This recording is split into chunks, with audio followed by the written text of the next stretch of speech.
Today in the workshop we're going to be assembling a small open source robotics arm called the MeArm. I'm going to take you step by step through the assembly of the MeArm using the MeArm kit for Arduino. It's a pretty easy device to put together, but watch out. I made a huge mistake at the beginning, one that you're not going to want to repeat when you build your own MeArm. So stay tuned and welcome to the workshop.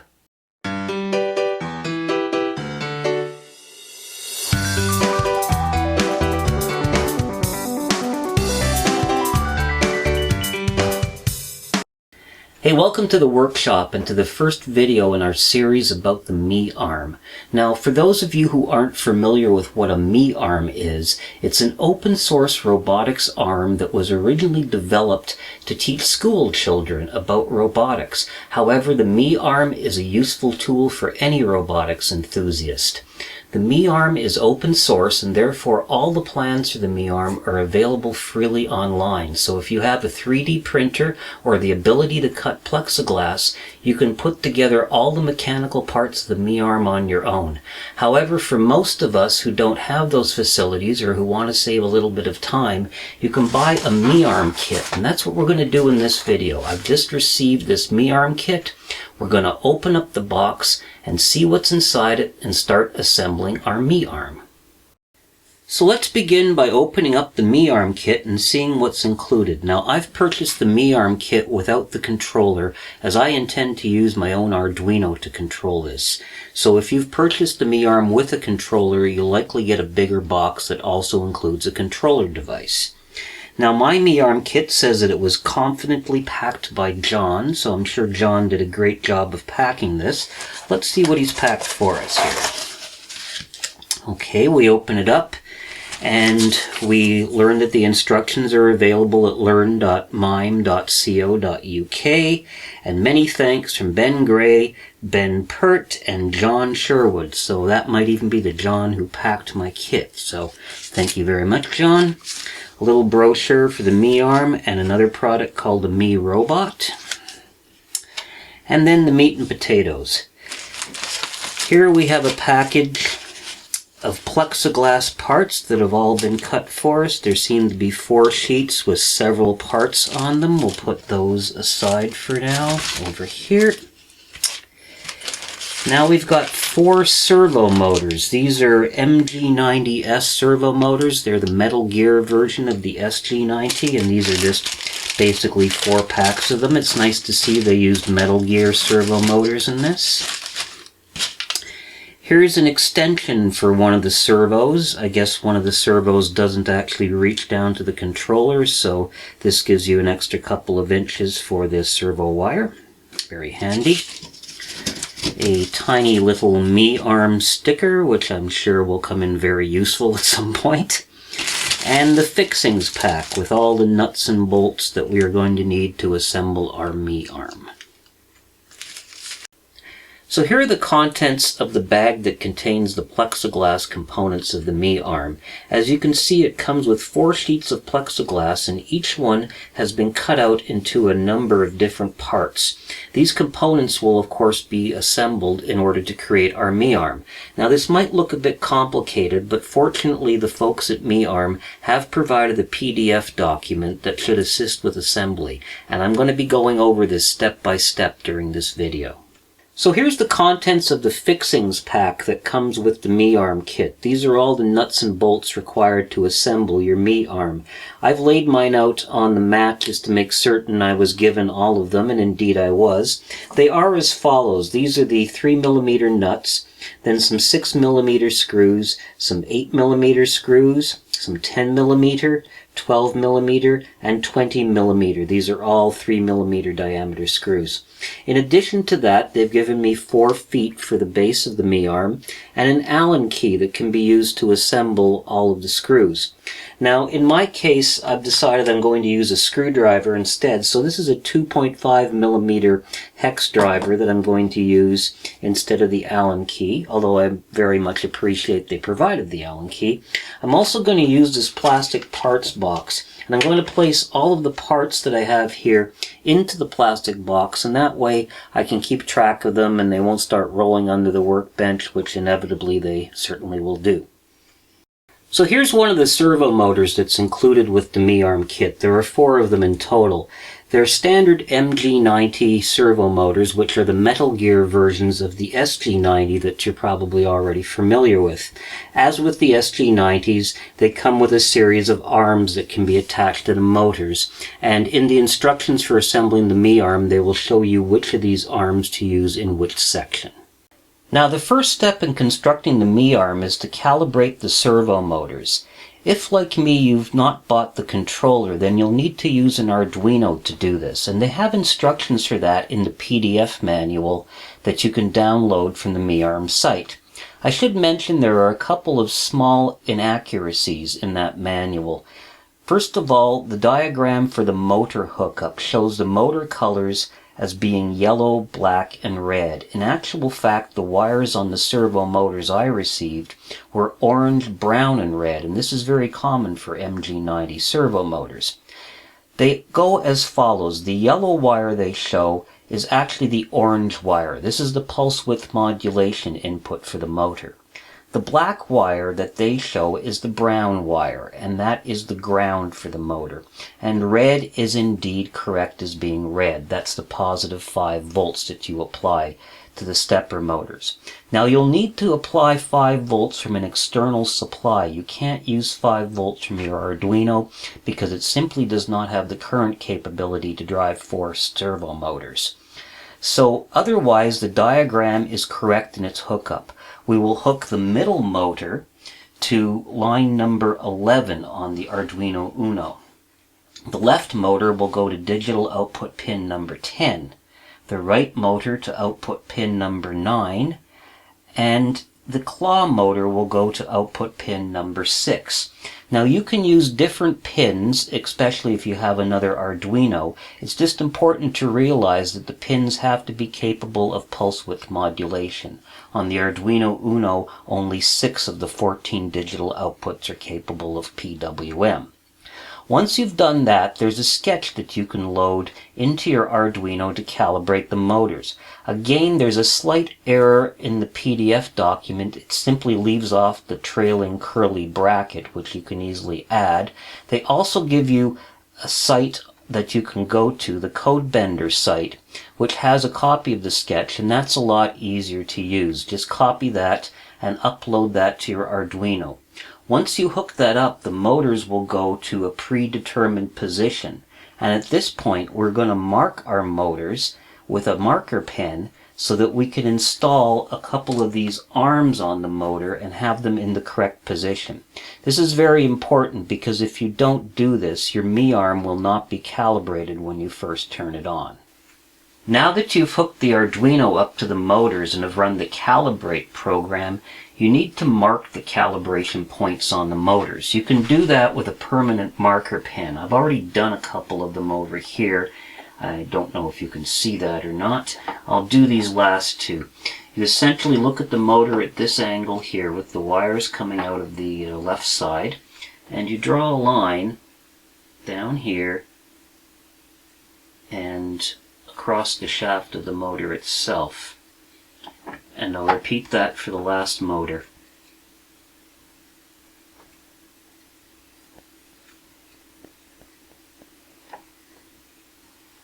These calibration marks will become useful when you're assembling the MeArm. After that, you're going to put the motor arms onto the motors, and there's a diagram that shows how they're done. So I'm going to do it starting with the middle motor, which in my case is the motor on the top. You'll take the long arm for the middle motor, and it's going to go at a 90-degree angle. If I can get it in there. There we go.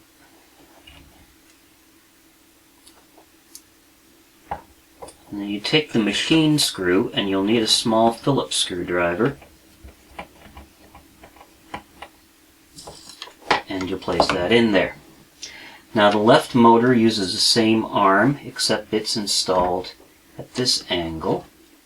And again with the small machine screw.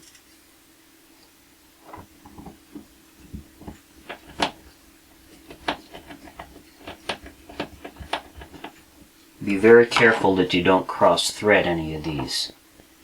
The right motor is done the same as the middle motor.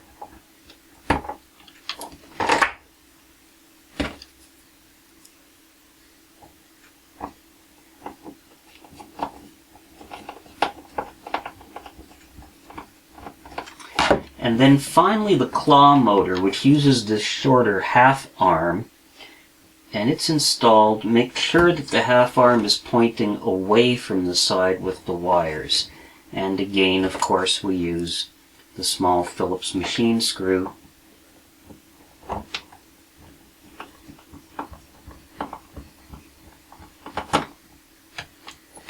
And there we go. Our motors are calibrated and the arms are installed. So now that we've done the calibration of the servo motors using the Arduino, it's time to actually build our Mi-arm. All we're going to need is the little Allen key that came with the Mi-arm kit, although I'm going to use a 2.5mm driver because I think it might be a little easier. Also, you'll need a small Phillips screwdriver for the servo motor screws and the Mi-arm instruction manual. So let's grab all of that. I'm going to head over to my other workbench and I'm going to start assembling my Mi-arm. The first step in assembling the Mi-arm is to take the middle servo motor and insert it into the servo collar. Note that there's a notch on the collar. This is the side that the wire of the servo motor goes through. You'll then take the servo collar and attach it to the pivot servo plate using 2 of the 8mm screws.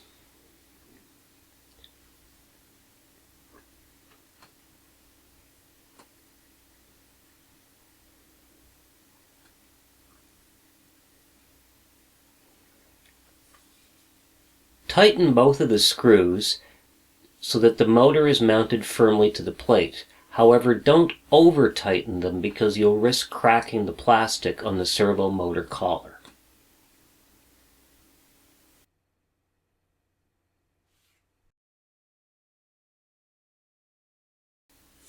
The next step in assembling our Mi-arm is to attach the pivot servo plate to the Mi-arm base.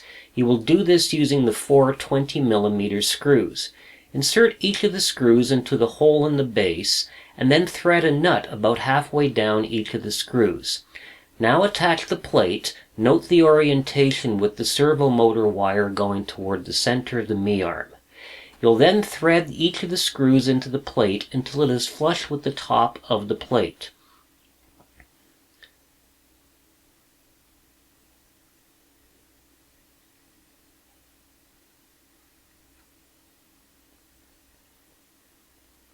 Once you've done that, just hand thread each of the nuts down toward the Mi-arm base. The resulting assembly should look like this.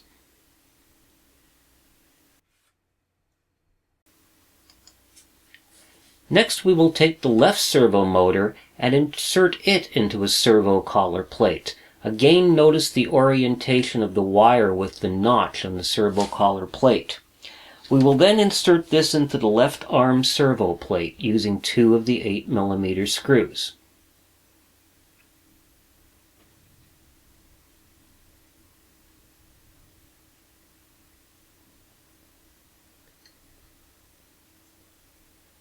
As with the previous servo motor, tighten the screws but don't over-tighten them.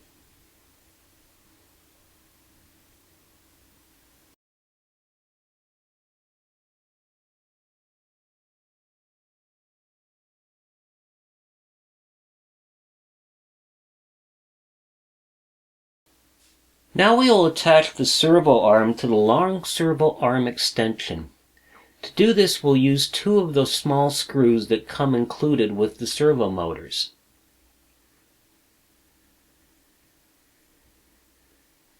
These are self-tapping screws which we'll use to hold the servo arm onto the servo arm extension. Tighten both of the screws.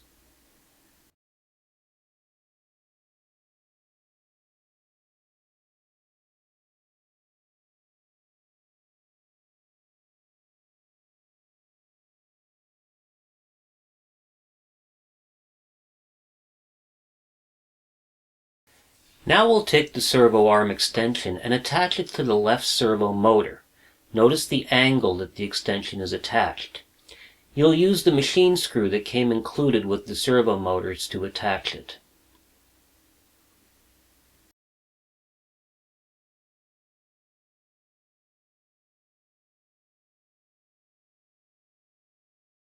After hooking the arm extension to the servo motor, you may wish to recalibrate it using the same setup you used earlier. Make sure that the arm ends up in the 9 o'clock position once the power is applied to the Arduino. Now we will take the right servo motor to attach it to the right arm servo plate. Again, use one of the servo collars and note the orientation of the wire.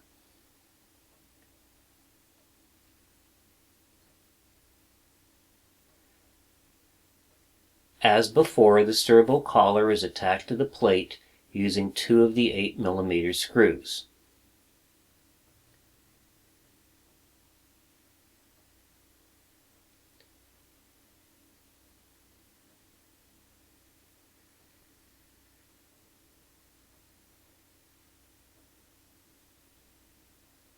Tighten the screws so that the motor is mounted firmly, but again don't over-tighten them.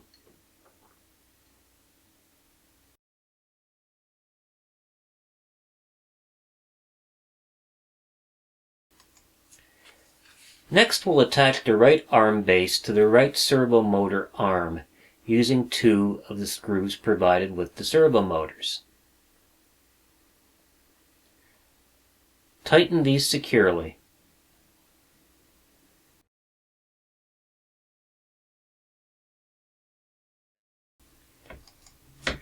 Now we're going to take the parallel linkage and attach it to the right arm servo plate using a 6mm screw.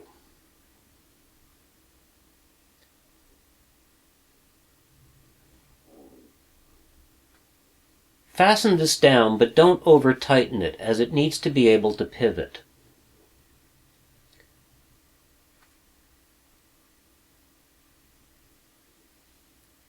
Next, we'll take the right arm base and attach it to the servo motor using the machine screw provided in the servo motor kit. You'll need a small Phillips screwdriver to perform this.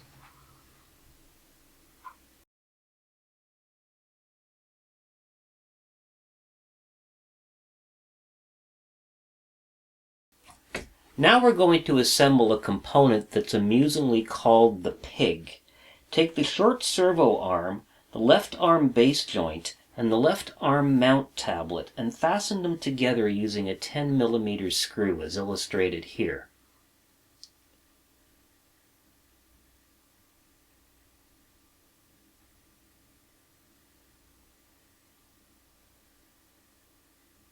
Tighten the screw, but don't over-tighten it, as the pig needs to be able to move.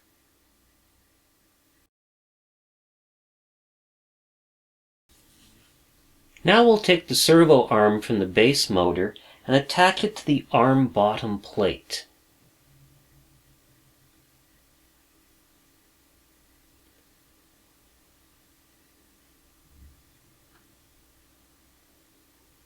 Once again, we'll use 2 of the self-tapping Phillips screws that are included with the servo arm kits.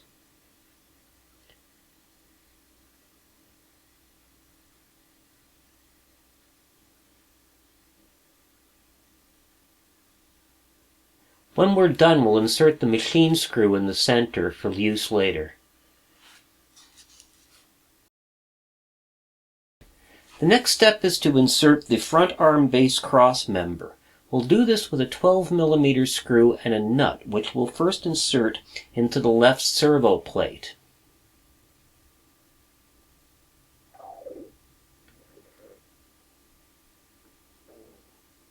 We'll then install the base plate. Notice the notch in the plate for the nut. This is a bit difficult to maneuver, but once you get the nut into the correct position, tighten the screw to secure the member. Don't over-tighten it.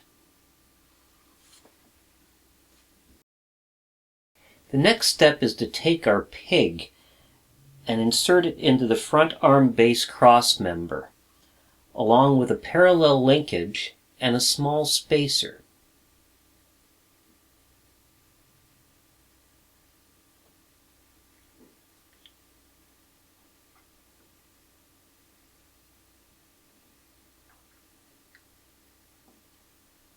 This is all held together with a 12mm screw. Tighten the screw, but don't over-tighten it, as this mechanism needs to be able to move.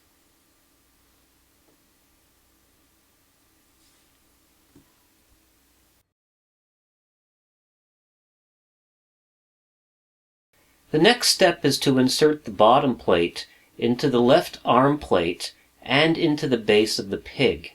There are a number of notches in all of the pieces that need to be hooked up in order to make this work.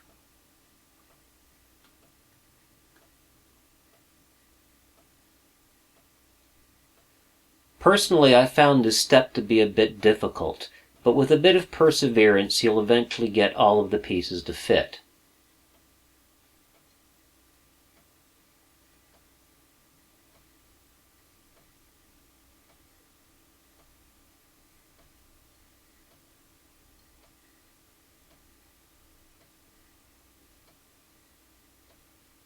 Once you have, make sure that all of the pieces have meshed into their appropriate slots.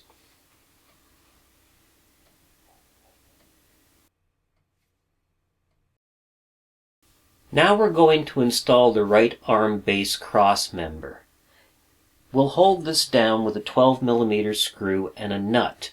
Once again, there are a number of notches that need to line up in order to make this work. Now, I also found this to be a rather difficult step to perform, and in retrospect it may have been easier to put the nut on at the end rather than at the beginning like I show here.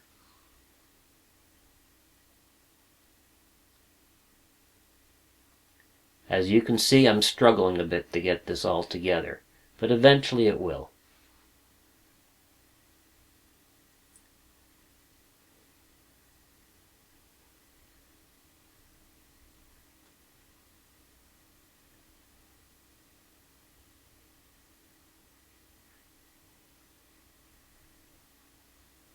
I used a pair of pliers to straighten the nut. Again, you may want to put the nut on at the end. That might be easier.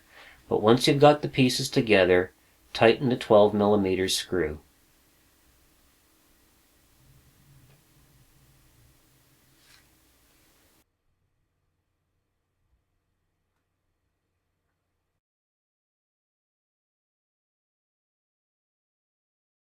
Well, we've made it to step 30, which is to attach the main arm cross web to the assembly we've just worked with.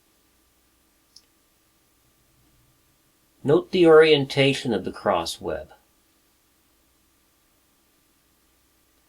Now this time I decided to use the 12mm screw, but insert the nut after I put the cross web in, and I found this to be a lot easier. In retrospect, I wish I'd done this for the other pieces that required this type of fastening. Tighten the screw once you've got it in to secure the cross web. Now it's time to join the left and right assemblies of the me arm.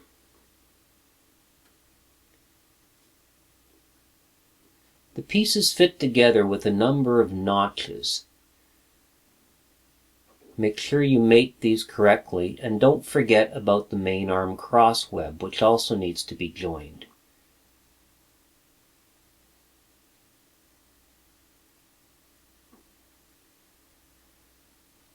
Once you've done that, take a 12mm screw and a nut and secure the main arm cross web the same way that you did in the last step.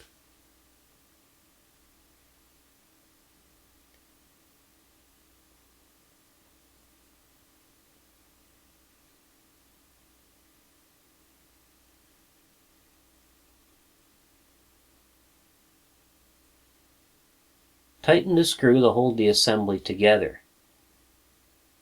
And hey, our me arm is starting to take shape.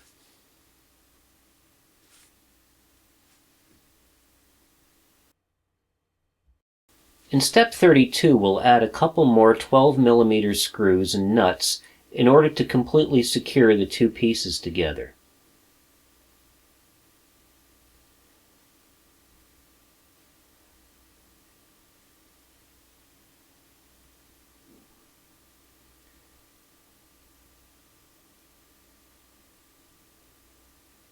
You can tighten these now because we're done with this.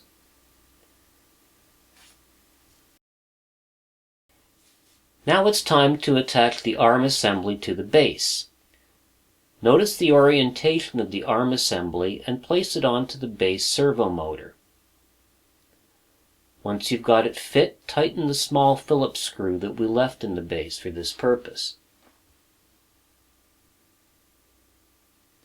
After you've attached it, if you wish, you can connect the assembly back to your Arduino to check the orientation. Now we're going to attach the left wrist joint to the arm assembly. To do this, we'll use a couple of 6mm screws.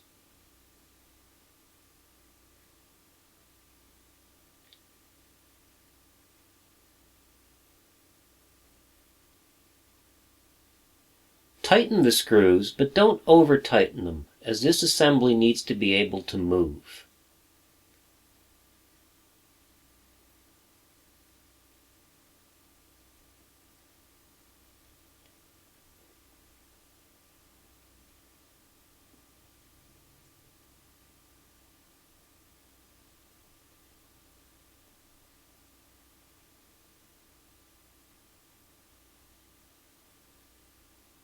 Once you're done, it should look something like this.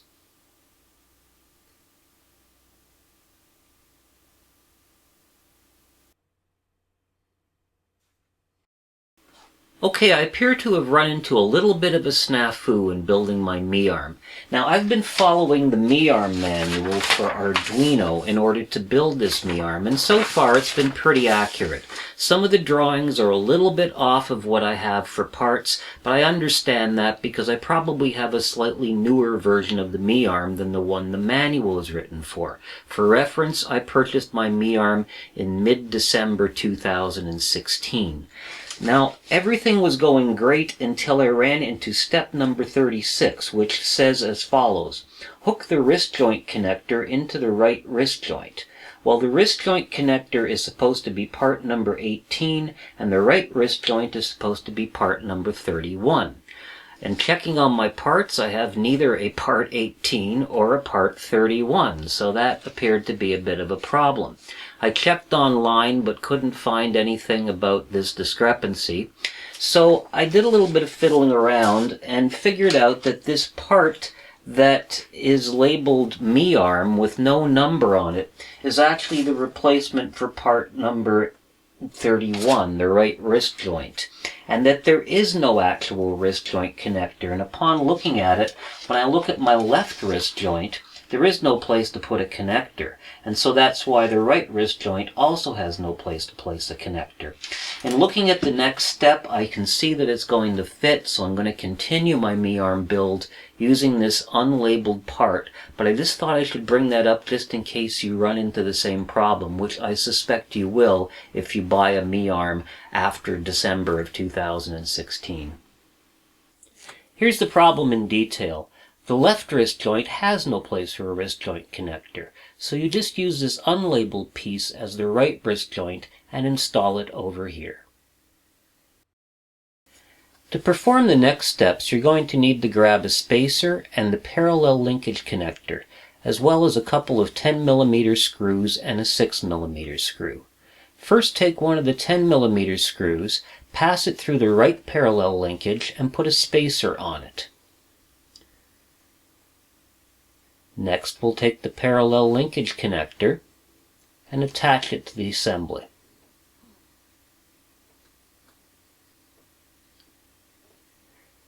Tighten the screw, but don't over-tighten it, as this assembly needs to be able to move.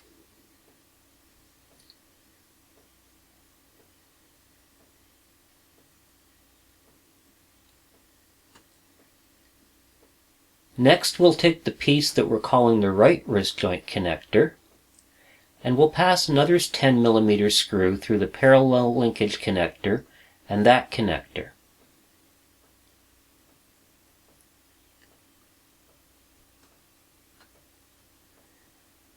Again, we'll tighten the screw, but we won't over-tighten it because these pieces need to be able to be flexible.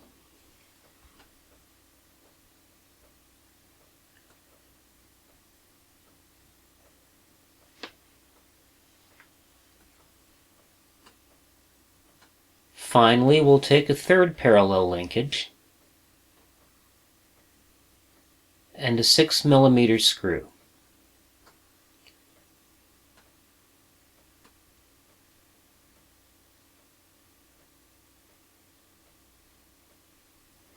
Note that in this case the screw is inserted from the other side.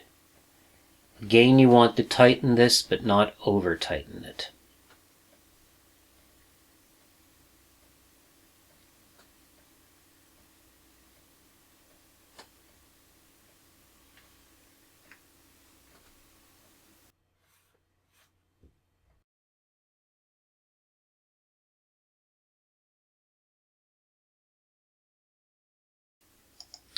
Now it's time to work on the claw. First we'll take the servo claw collar and insert it on the servo motor. Again, note the orientation where the wire goes near the notch. Now we will take the right wrist attachment and insert it into the claw collar.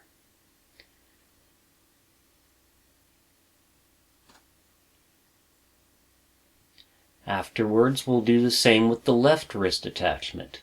Note the orientation of this piece when you insert it into the claw collar.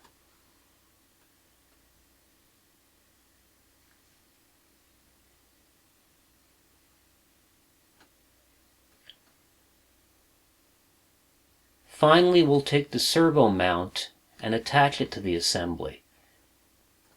This is only going to fit in one direction, so make sure you've got it correct.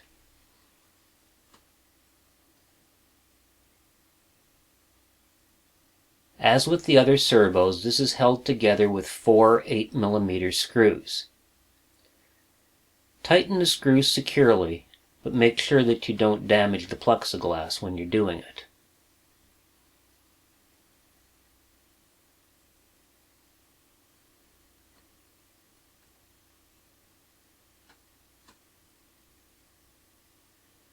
The resulting assembly should look like this.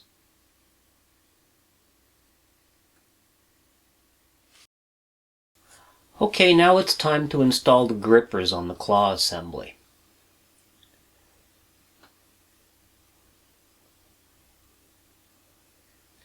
First, use an 8mm screw and attach the left gripper and the gripper plate to the claw assembly. Note the orientation of the gripper plate.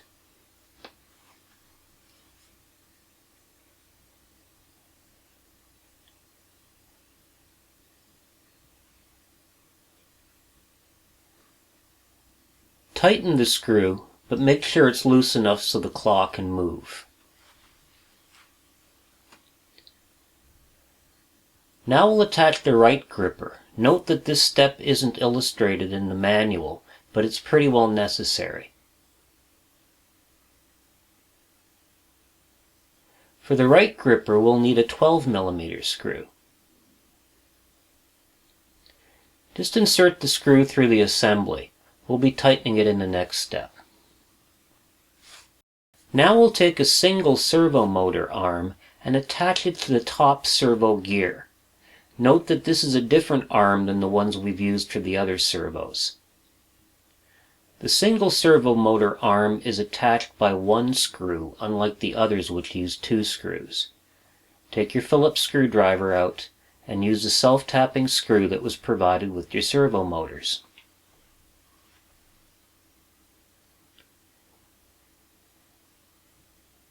Once the arm is attached, you will need to mount this assembly onto the claw servo motor.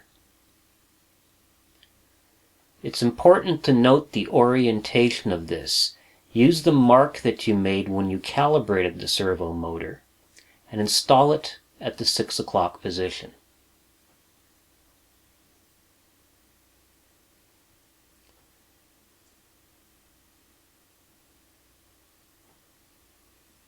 The resulting assembly should look like this. Step 47 is to connect the bottom servo motor gear using a couple of 6mm screws.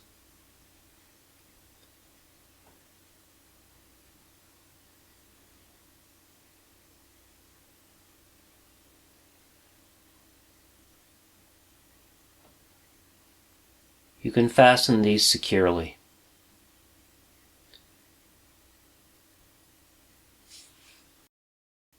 Now we'll attach the gripper gear. We'll be using the 12mm screw that we originally inserted into the right gripper. It's very important to open the grippers before we perform this step. Note that the illustration in the manual is incorrect in this case, as they show the grippers closed.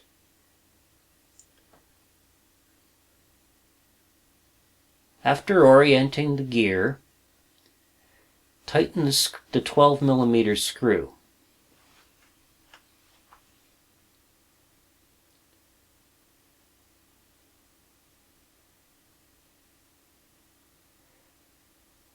We'll complete the assembly by inserting an 8mm screw from the underside. All of these screws can be tightened.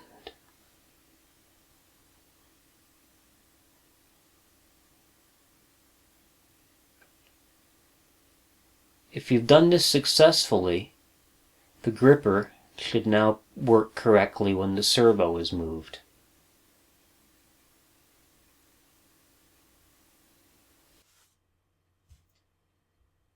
Now it's time to attach the gripper to the rest of the Me-arm assembly.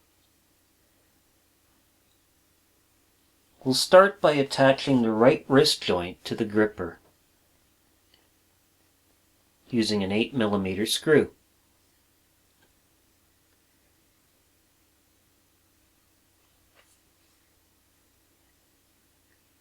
I found it a little easier to put the whole assembly on its side to perform this step. Tighten the screw, but don't over-tighten it, as this part needs to be able to move.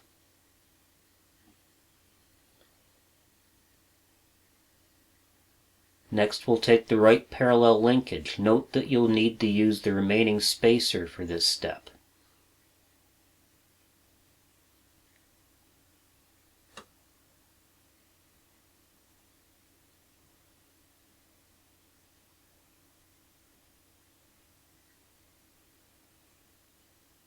Again, tighten the screw, but don't over-tighten it.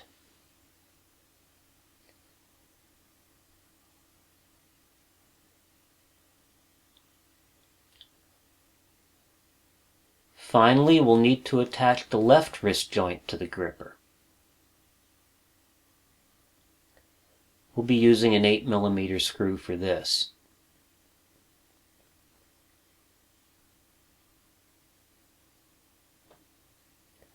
Once again, don't over-tighten the screw.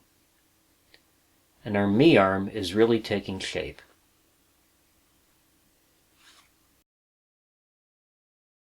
I have to confess I made an error and I missed step number 4, which was to stick the feet onto the base of the Me-arm. So I'm going to do that now.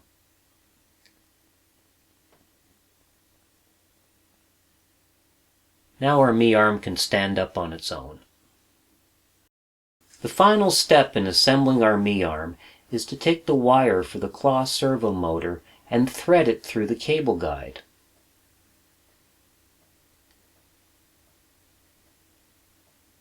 After doing this, you're going to want to attach the little extension that was provided in the Me-arm kit. Once this is done, our Me-arm build is finished. Alright, so that completes the assembly of the Me-arm. As you can see, I've got my Me-arm here on my workbench.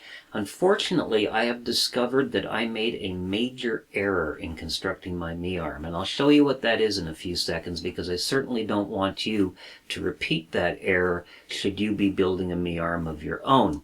Before I show you that, though, I'll quickly go over what I've done to the Me-arm since you've last seen it.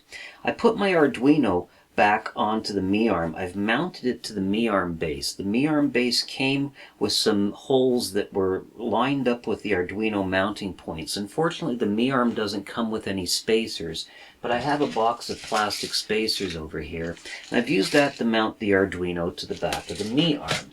The other thing I've placed on there is this shield. It's an I/O shield. I've got another one over here. And what's neat about these shields is that they have all of the digital I/O pins here with a ground and 5-volt supply wired next to them. And they're in exactly the same pattern that the stepper motors would use. They also have a provision for feeding an external 5 volts in so that you're not using 5 volts in the Arduino, which of course doesn't have enough current to supply the stepper motors. So that's exactly what I'm doing here. In addition, they've brought the analog pins out with a 5 volt and ground. In this case, it's the Arduino 5 volt that they're using. And I've used 4 of those inputs to wire up 4 trim pots so that I can control the stepper motors on the Mi arm and just put them through the paces. But it was while I was doing that I realized I had a problem. And I'm going to show you what that is right now. So let's just power this up. I've just got the 5 volts disconnected. I'm going to put my external supply on. First of all, as you can see, I get a little bit of chatter over here. Let's just reset that. Okay, that should be all right for a few seconds. The chatter on the motor is one thing that I'm going to deal with, but it actually has to do with the second problem I have. Now, this pod over here controls the Mi arm back and forth, and as you can see, the Mi arm quite comfortably moves back and forth, no problem. This pod over here controls the gripper on the Mi arm, and the gripper actually works rather well. I was quite pleased with that because I found that to be quite difficult to put together. This one moves it back and forth like this on this joint. This is the right joint, and that doesn't work too bad. However, here's my problem. My left joint hardly works at all. Now, at first, the right and the left were having problems, and I realized it's because I had a lot of these screws in a bit too tight. So you can't fully tighten them because things need to pivot on them. So I just used a little Allen key to loosen them up.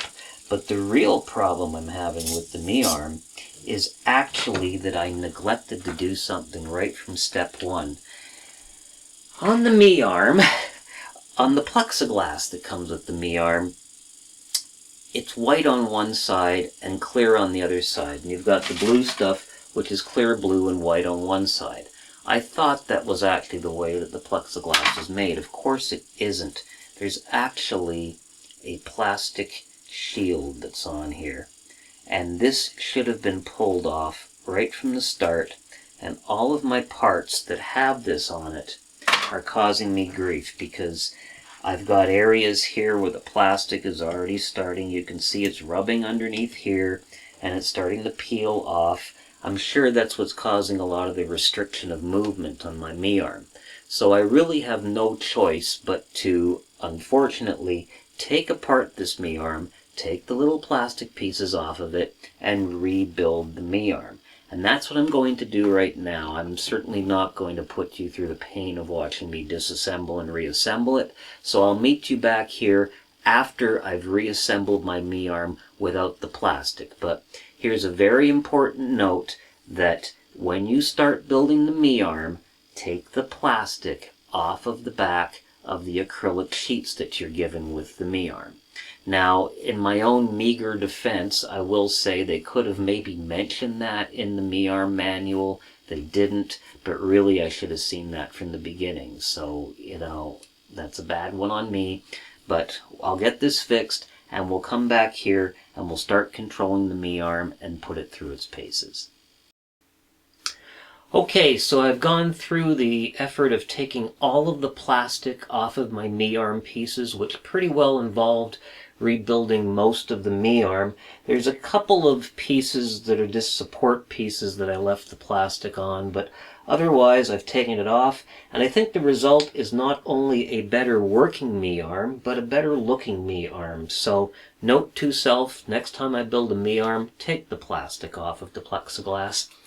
At any rate, I'm very pleased now with the way the Mi arm works. I can control it through my 4 pots, and as you can see, I've been attempting to pick up chess pieces with it, but I'm not particularly good at it. See if I can give you a demo of that, but probably not. Let's see if I can go for the queen over here. Alright, open up a little bit, and we'll drop down. Yeah, not particularly good at this, but hey, let's pick up the queen.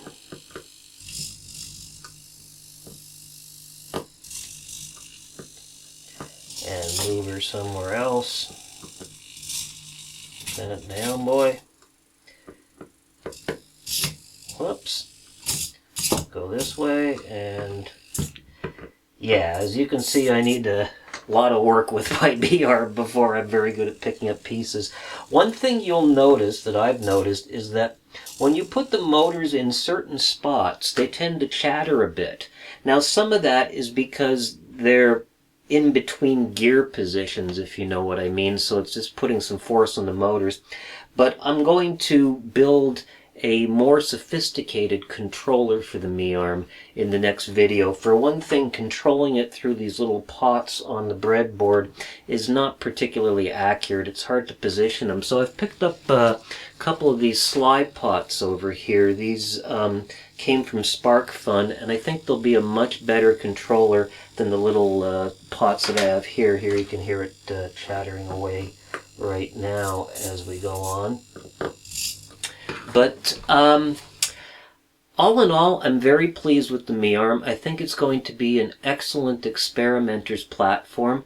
I intend to build a much better controller with it. I may even move up to an Arduino Mega instead of an Uno so I can get more I/O ports, because I want to put a lot of sensors onto this. I'd like to sensor position on this, so I'll probably put a gyroscope onto it. I may even put a Raspberry Pi into the picture and use a Raspberry Pi camera on the end of the Mi-arm. What I need to do is get a longer cable for the Pi, because the 15cm one that comes with the camera isn't going to be long enough. I also want my controller, in addition to using the slide pots, to also talk through I2C, so I can connect another microcontroller or a microcomputer like the Raspberry Pi up to it, and really start doing some interesting Mi-arm experiments. So thank you so much for watching this video. I hope it was informative. I hope it inspires you to build your own Mi-arm. And please join me for the next video, in which we build an expanded Mi-arm controller to work this thing a lot better. So thank you, and see you later.